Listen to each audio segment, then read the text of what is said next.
Hello and welcome back to the channel. So today we have some GR Yaris content you'll be happy to see, and we are fitting these.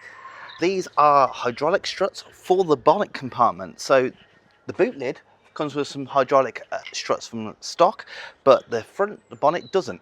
Now it's personal preference, some people like them, some people don't. I thought, you know what, I'll give it a shot and see how hard it is. These were purchased from Whifbitz, who's done the exhaust and the tune on this car. So I ordered these on a Black Friday deal, so it has taken us a while to get it sorted, but it is a beautiful day today here in England. So let's get these fitted. They do come with some instructions, but they're a bit of broken English. Shouldn't be too hard, so let's see if we can figure it out together. Here what you will receive. So it does come with some instructions, but I'm not 100% sure. They got a couple of images, but I'm not 100% sure exactly what we do need to do. It's a little bit of broken English, and there's this strap here, which I'm unsure what that does. So you can see the strap down here, but this is what you get. You get two suspension struts, gas struts, shall we say. You can have them in different colours if you want. Then we've got these two and these two. I believe these two are going on the chassis, like the wings, and these two will go on the bonnet. I got 5 of these, but only 2 struts, so I'm unsure. I've accidentally put on one, just seen how hard it was. They do go on quite easy, but they are quite tough to come off. Then you got 2 domed washers, 4 normal washers, 4 bolts, and then 2 like screws. So let's see if we can figure this out. So this here is what we are replacing. So we're getting rid of this and hopefully having 2 struts here. But this engine bay is pretty minging at the moment. It is quite a mess and needs a good clean. So I'm going to do that first. Yeah, it's a winter of driving. So let's get this sorted. So there we go. It is clean, pretty clean. I'd say 80% of there. It's a daily car, but we've cleaned it up, so we're now ready to modify. So the first instruction is remove bolt A and B, and then attach the washer. Make sure it's correct direction.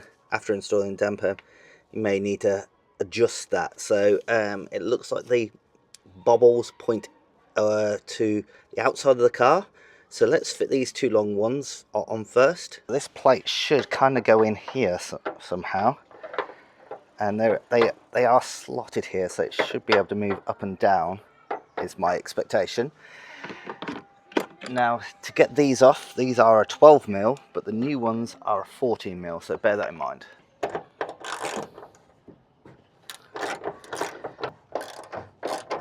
hoping the bonnet will stay where it is.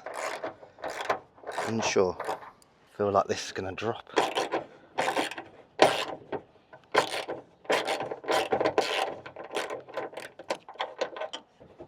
Second set of hands will be handy here.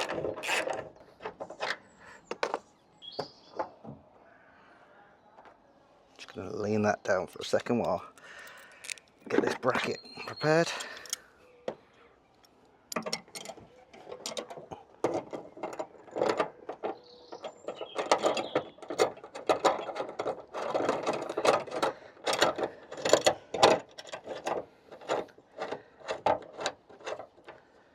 Right, there we go.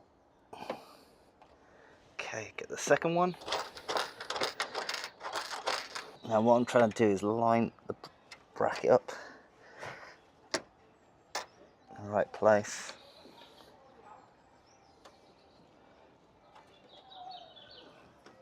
And I'm just trying to make sure the hinge is in the same place it was before, like the same marks. Right, let's just try tightening that down. Right, let's see if it still closes first.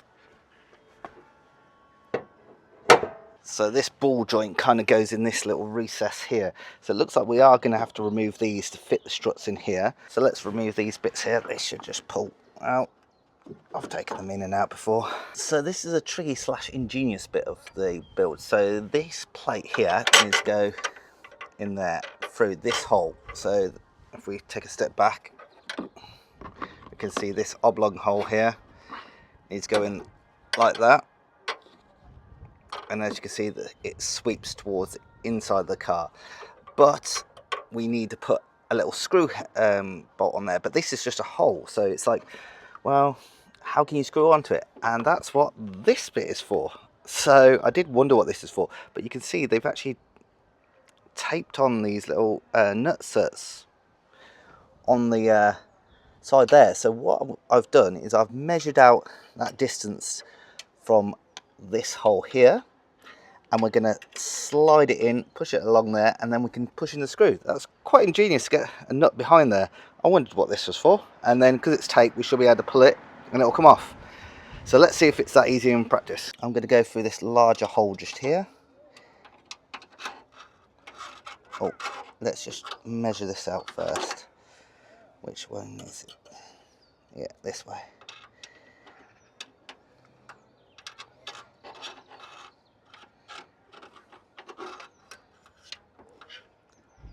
Right, you can just about see it.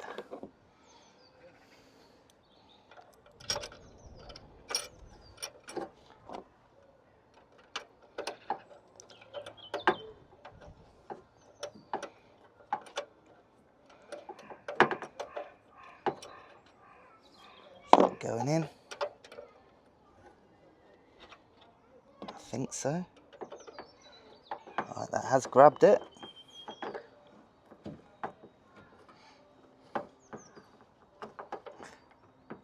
That is tight now.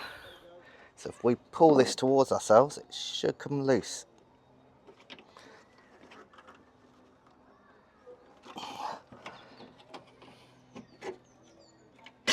There we go.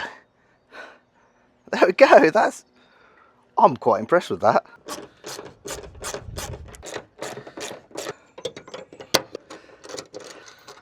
So for best fitment, I find this with the gaps at the top is your best bet to start with. Set this up so hopefully you can see as best as possible. This is going to slide in like that. It's going to go this side of the little water pipe, and the screw's going to go in there. Now we're going to go in through this little hole here with the little wire. What I'm going to do is measure it out, kind of do a bend there, the right place, so it's now at a right angle. Right, we're going to place that in here.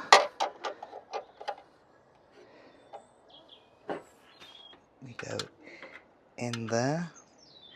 The instructions say you can leave this in place if you want to.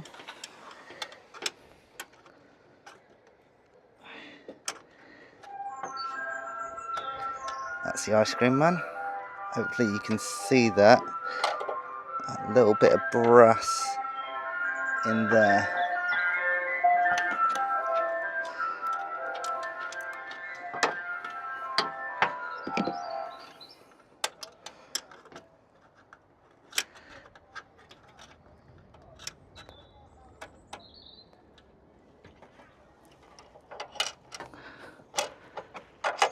Oh, my hands are a bit big. Okay, let's try again. This time I've put a little bit of a twist on it. So hopefully we can get closer to it. Hello there.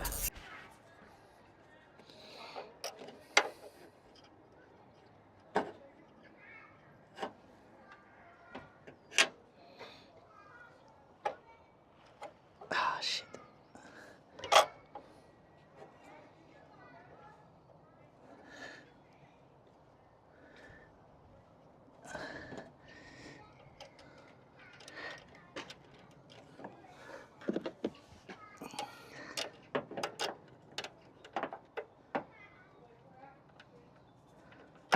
Oh, I can feel something there.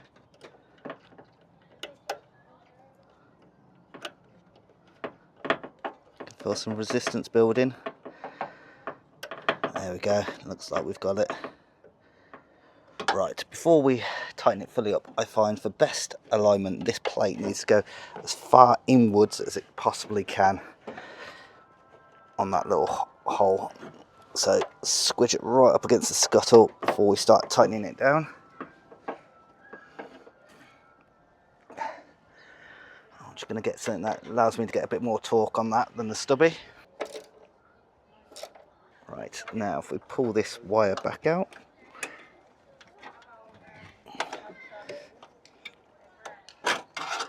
we go. And you can see how it's come off the tape there and left the bolt in there. Let's line up the strut. Right, so now that's in, skinny end down. I accidentally put this on here, so we're just going to use this one. Normally you'll screw these ends on out the car. Right. And we just need to apply a little bit of pressure downwards. Oh, these are tight. There we go. Right, want to make sure you go around the pipe there. Right, and let's just quickly see if this lines up then.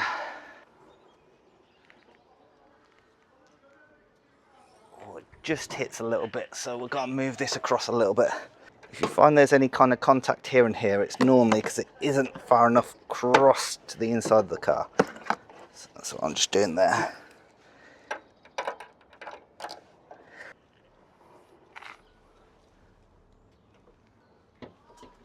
There we go, let's see how the bonnet lines up.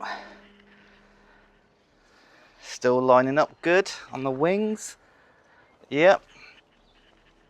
On this wing. Yep. Let's see if it pops okay.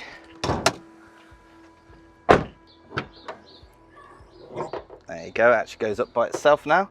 And it actually opens up wider and gives you a bit more space in there, which is actually quite handy. I find best point is make sure the gaps are at the top, here and here.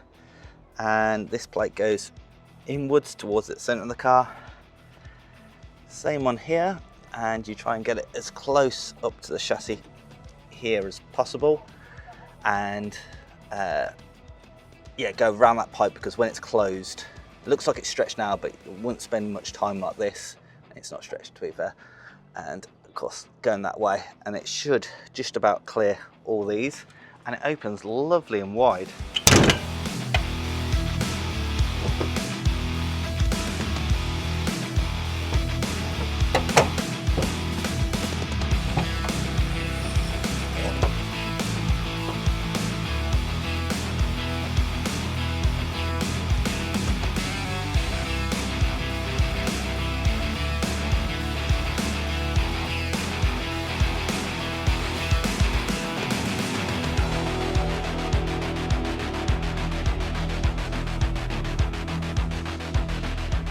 There we go, so we have some red hood dampers fitted on the GR Yaris, so it does make a big difference. To be fair, it allows me actually to open up the bonnet a lot further than the stock car. So on that normal prop, I believe it goes to about here. So if you are working on your car, it does give you a bit more space. It means you also don't have that prop coming down, although it's only to here. It still gets in the way at times, so it's nice to have that out of the way, and you can remove it. I'm going to leave it there for now just because effort. Top tip I find for alignment is push these brackets all the way up to the front of the bumper as far as they will go, and also the little brackets at the bottom, squeeze them in as close to the railings as possible. Instructions, it looks like it was translated English, so I know Whifbitz from Wales, maybe it was originally written in Welsh. If you know Whifbitz, let me know. But it's a nice little upgrade. I did go for red. It's a bit stand out-ish, and you could go for something a little bit more incognito, but I think it goes well with the other red accents that we've got. So we've got a bit of red carbon and the red on the DNA brace here. Overall, if you follow this video, I think this is quite a simple, easy install. It wouldn't take you that long. I think I've figured out the hardest parts from the instructions because they weren't very clear. But if you did enjoy this video, I very much appreciate a like. That's very much handy. And if you want to see more content, hey, click that subscribe button. But also, if you didn't like it, that's perfectly fine. Just give it a thumbs down. Just maybe put a comment down below how I can do it better next time. Till then, goodbye.